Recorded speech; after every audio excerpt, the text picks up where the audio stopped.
नमस्कार दोस्तों।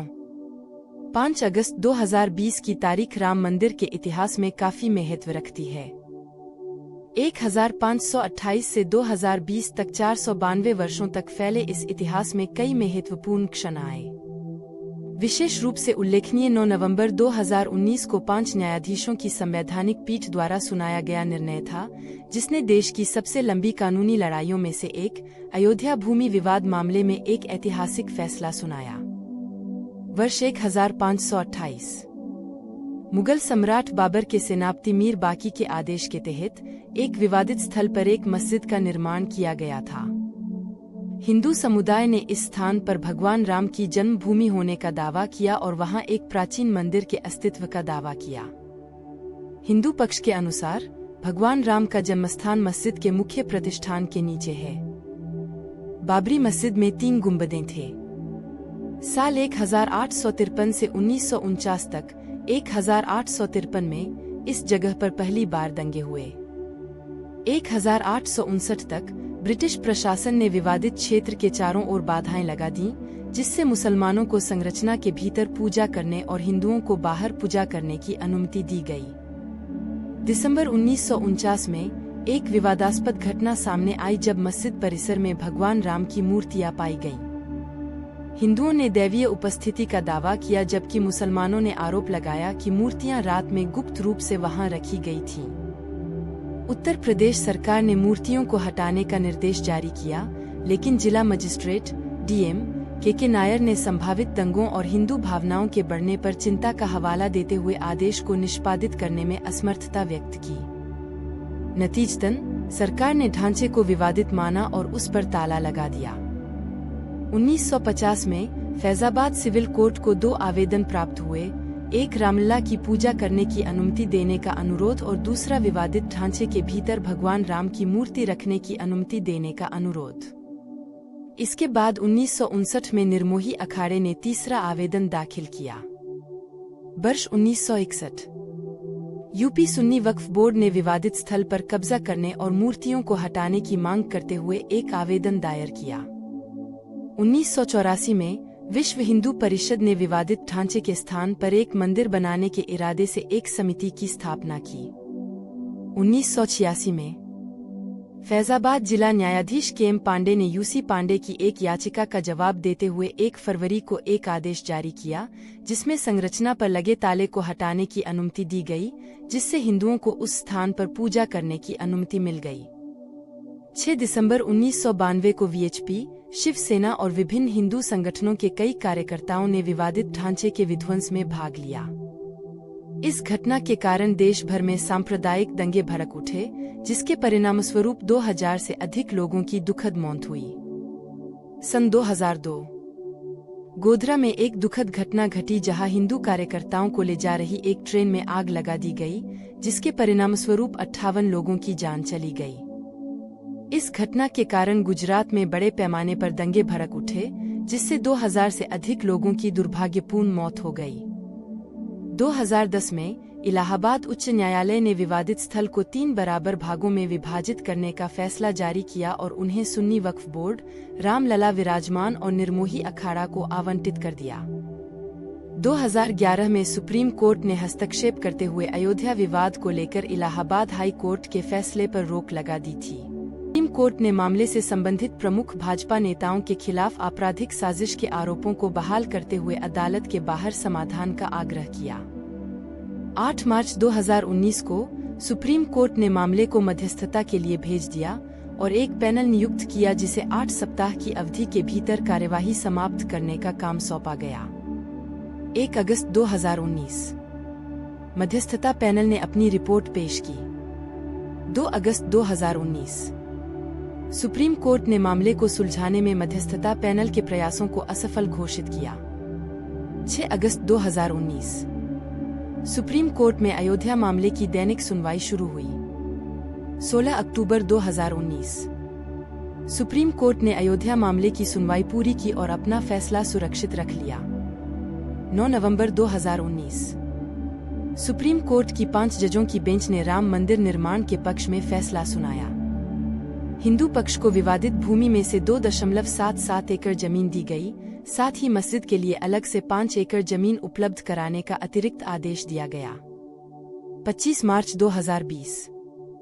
लगभग 28 वर्षों के बाद रामलला, शिशु भगवान राम, को तंबू से नवनिर्मित निकल फाइबर मंदिर में स्थानांतरित कर दिया गया। 5 अगस्त 2020। राम मंदिर के लिए भूमि पूजन समारोह हुआ। पीएम नरेंद्र मोदी, आरएसएस सरसंघचालक मोहन भागवत, यूपी के सीएम योगी आदित्यनाथ, साधु संतों समेत करीब 175 लोगों को आमंत्रित किया गया था। अयोध्या पहुंचने पर पीएम मोदी ने सबसे पहले हनुमानगढ़ी के दर्शन किए और फिर राम मंदिर के लिए भूमि पूजन कार्यक्रम में हिस्सा लिया। राम मंदिर का मूल डिजाइन 1988 में अहमदाबाद के सोमपुरा परिवार द्वारा तैयार किया गया था, जो पीढ़ियों से 100 से अधिक मंदिरों में अपने वास्तुशिल्प योगदान के लिए प्रसिद्ध है। मुख्य वास्तुकार चंद्रकांत सोमपुरा के नेतृत्व में और उनके बेटों निखिल और आशीष की सहायता से हिंदू ग्रंथों से वास्तुशास्त्र और शिल्पा शास्त्रों का पालन करते हुए मंदिर के डिजाइन में 2020 में संशोधन किया गया। प्रस्तावित मंदिर गुर्जर चालुक्य नागर शैली की वास्तुकला का अनुसरण करते हुए 235 फीट चौड़ा, 360 फीट लंबा और 161 फीट ऊंचा बनाने का लक्ष्य है, जो पूरा होने पर दुनिया का तीसरा सबसे बड़ा हिंदू मंदिर बनने के लिए तैयार है। 2019 में प्रयाग कुंभ मेले के दौरान मंदिर का एक मॉडल प्रदर्शित किया गया था। 3 मंजिला मंच पर बनी मुख्य संरचना में गर्भगृह और प्रवेश द्वार के भीतर 5 मंडप होंगे। नागर शैली के सौंदर्य शास्त्र का पालन करते हुए ये मंडप शिखर सजावट का दावा करेंगे। कुल 366 स्तंभों वाले प्रत्येक स्तंभ में 16 मूर्तियां होंगी। इस मंदिर में शिव, विष्णु और सरस्वती जैसे देवताओं के विभिन्न अवतार शामिल होंगे। 10 एकड़ में फैले इस मंदिर परिसर में एक प्रार्थना कक्ष, शैक्षिक सुविधाएं, एक संग्रहालय और एक कैफेटेरिया शामिल होगा, जिसमें लगभग 70,000 आगंतुक आ सकते हैं। लार्सन एंड टुब्रो ने स्वेच्छा से बिना किसी लागत के निर्माण की देखरेख की, जबकि कई शोध संस्थान और आईआईटी मिट्टी परीक्षण और डिजाइन जैसे क्षेत्रों में विशेषज्ञता का योगदान दे रहे हैं। राजस्थान के बांसी से 6 लाख घन फीट बलुआ पत्थर का उपयोग करते हुए निर्माण में लोहे को पूरी तरह से शामिल नहीं किया जाएगा। इसके बजाय पत्थर के ब्लॉकों को जोड़ने के लिए 10,000 तांबे की प्लेटों पर निर्भर किया जाएगा। मंदिर के उद्घाटन में थाईलैंड के प्रतीकात्मक योगदान में राम जन्मभूमि पर मिट्टी भेजना शामिल है, जो मंदिर के सम्मान के लिए थाई नदियों से पानी भेजने के उनके पिछले इशारे को दोहराता है। प्रस्तावित मंदिर गुर्जर चालुक्य नागर शैली की वास्तुकला का अनुसरण करते हुए 235 फीट चौड़ा, 360 फीट लंबा और 161 फीट ऊंचा बनाने का लक्ष्य है, जो पूरा होने पर दुनिया का तीसरा सबसे बड़ा हिंदू मंदिर बनने के लिए तैयार है। 2019 में प्रयाग कुंभ मेले के दौरान मंदिर का एक मॉडल प्रदर्शित किया गया था।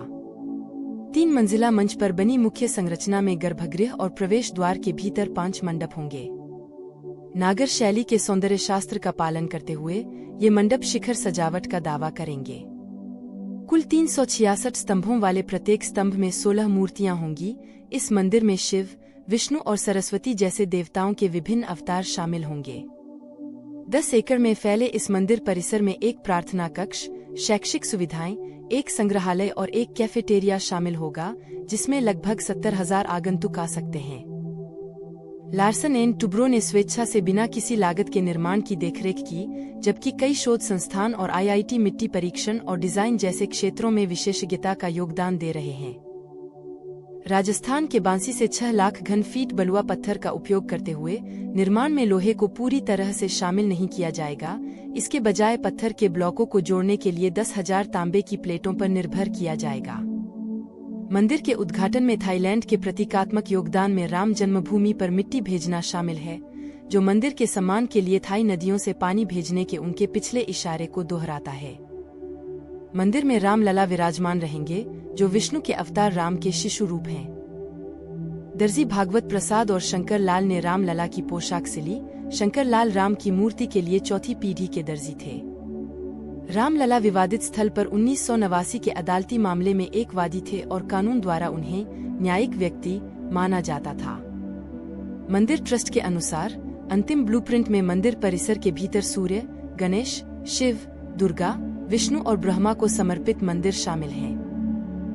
इसके अतिरिक्त रामलला की 2 मूर्तियां, जिनमें से एक 5 वर्ष पुरानी है, उसे मंदिर के गर्भगृह में रखा जाएगा। निर्माण कार्य श्री राम जन्मभूमि तीर्थ क्षेत्र ट्रस्ट द्वारा राम मंदिर के निर्माण का प्रारंभिक चरण मार्च 2020 में शुरू हुआ, लेकिन भारत में 19 महामारी लॉकडाउन के कारण अस्थायी रुकावट का सामना करना पड़ा। इस दौरान उत्तर प्रदेश के मुख्यमंत्री योगी आदित्यनाथ की मौजूदगी में राम की मूर्ति को अस्थायी स्थान पर स्थानांतरित कर दिया गया।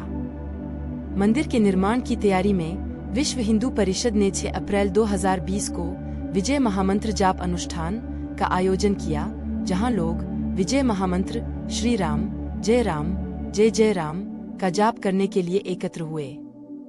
मंदिर निर्माण के दौरान आने वाली बाधाओं को दूर करने में सफलता के लिए, जैसा कि श्री राम जन्मभूमि क्षेत्र ट्रस्ट के महासचिव चंपत राय ने घोषणा की है, गर्भगृह में भगवान राम की मूर्ति की स्थापना आधिकारिक तौर पर 22 जनवरी 2024 को निर्धारित की गई थी। इस समारोह में शामिल होने के लिए प्रधानमंत्री नरेंद्र मोदी को 25 अक्टूबर 2023 को औपचारिक निमंत्रण मिला था। भूमि पूजन।